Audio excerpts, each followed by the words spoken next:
नमस्कार मेरे प्रिय दर्शकों, महाभारत को पंचम वेद और हिंदू धर्म का महाकाव्य भी कहा जाता है, बल्कि यह धर्म, न्याय, युद्ध और राजनीति का गहन अध्ययन भी है। यह ग्रंथ हमें कई ऐसी जीवन के पहलू से परिचित कराता है जो आज भी प्रासंगिक हैं। महाभारत की कहानियों में केवल युद्ध और सत्ता संघर्ष की बात नहीं होती, बल्कि प्रेम के भी कई अनोखे प्रसंग हैं। ये प्रेम कहानियां न केवल अपने समय में महत्वपूर्ण थी, बल्कि उन्होंने इतिहास को भी प्रभावित किया। यहाँ महाभारत की ऐसी 5 प्रमुख प्रेम कहानियों का वर्णन करेंगे जिन्हें इतिहास की धारा को बदल दिया था। सबसे पहले अर्जुन और सुभद्रा, प्रेम, धैर्य और चालाकी की कहानी। अर्जुन जो पांडवों में सबसे श्रेष्ठ धनुर्धर थे, उन्होंने स्वयंवर में मछली की आंख में तीर भेद कर द्रौपदी को पत्नी बनाया था। लेकिन महाभारत में अर्जुन का एक और प्रेम प्रसंग है जो सुभद्रा के साथ जुड़ा है। सुभद्रा भगवान श्री कृष्ण और बलराम की बहन थी। अर्जुन और सुभद्रा का प्रेम गहरा था, लेकिन इस प्रेम में कई बाधाएं आई थी। बलराम चाहते थे कि सुभद्रा का विवाह कौरवों के किसी राजकुमार से हो, लेकिन श्री कृष्ण ने अपनी बहन के प्रेम को समझा और अर्जुन की मदद की। उन्होंने अर्जुन से कहा कि वे सुभद्रा का हरण कर लें। श्री कृष्ण की इस चालाकी ने अर्जुन और सुभद्रा के प्रेम को सफल बनाया और इतिहास के पन्नों में एक नई कहानी जोड़ दी। इस विवाह से अभिमन्यु का जन्म हुआ, जो महाभारत के युद्ध में महत्वपूर्ण भूमिका निभाता है। नंबर 2, भीम और हिडिंबा, प्रेम और साहस का अनोखा संगम। महाभारत की कहानियों में भीम और हिडिंबा की प्रेम कथा भी अत्यंत रोचक है। हिडिंबा एक राक्षसी थी जो जंगल में अपने भाई हिडिंब के साथ रहती थी।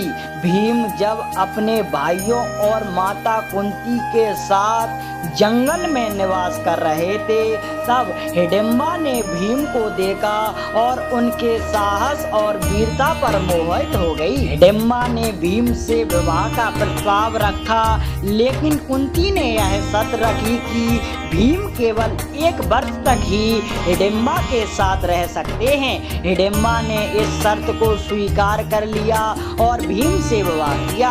इस विवाह से घटोत्कच का जन्म हुआ, जिसने महाभारत के युद्ध में कौरवों के खिलाफ पांडवों की सहायता की थी। नंबर 3, अर्जुन और नाग कन्या उलूपी की प्रेम, त्याग और वरदान की कहानी।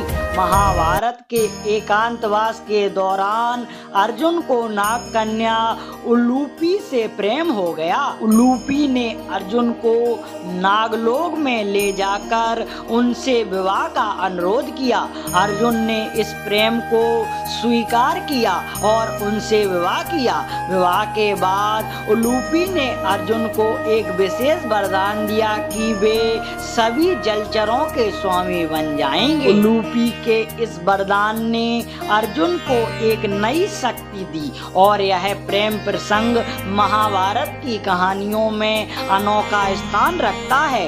उलूपी की इस प्रेम कहानी से यह स्पष्ट होता है कि प्रेम में त्याग और समर्पण का कितना महत्व होता है। नंबर 4, लक्ष्मणा और सांब, प्रेम और विद्रोह की कहानी। दुर्योधन की पुत्री लक्ष्मणा और श्री कृष्ण का पुत्र सांब के बीच प्रेम की एक अनोखी कहानी है। सांब और लक्ष्मणा एक दूसरे से प्रेम करते थे, लेकिन दुर्योधन इस रिश्ते के खिलाफ थे। सांब ने अपने प्रेम को बनाए रखने के लिए लक्ष्मणा का हरण कर लिया और उससे विवाह कर लिया। यह प्रेम कहानी एक विद्रोह की कहानी भी है, जहां सांब ने समाज और परिवार की बाधाओं को पार कर अपने प्रेम को स्थापित किया। इस प्रेम प्रसंग ने दुर्योधन और श्री कृष्ण के बीच तनाव को बढ़ा दिया और इतिहास की धारा को प्रभावित किया। नंबर 5, श्री कृष्ण और रुक्मिणी, प्रेम, विश्वास और साहस का प्रतीक। श्री कृष्ण और रुक्मिणी की प्रेम कहानी महाभारत की सबसे प्रसिद्ध कहानियों में से एक है।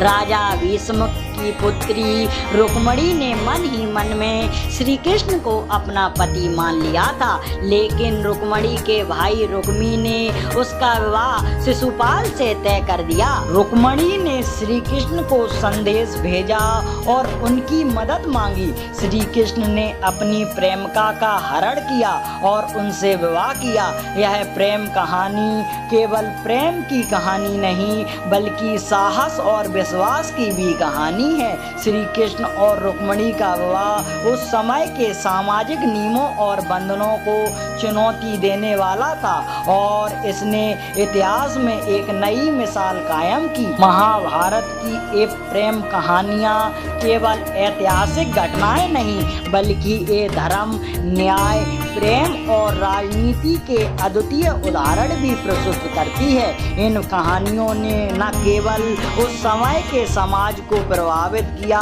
बल्कि आज भी ये प्रेम, साहस और त्याग का समर्पण के अद्वितीय उदाहरण के रूप में हमारे सामने हैं। महाभारत की ये कहानियाँ हमें सिखाती हैं कि प्रेम न केवल एक भावना है, बल्कि यह वह शक्ति भी है जो इतिहास को बदल सकती है। तो मित्रों, वीडियो का अंत हम यहीं करते हैं और मिलते हैं आपको नेक्स्ट वीडियो के साथ। तब तक के लिए जय हिंद, जय भारत।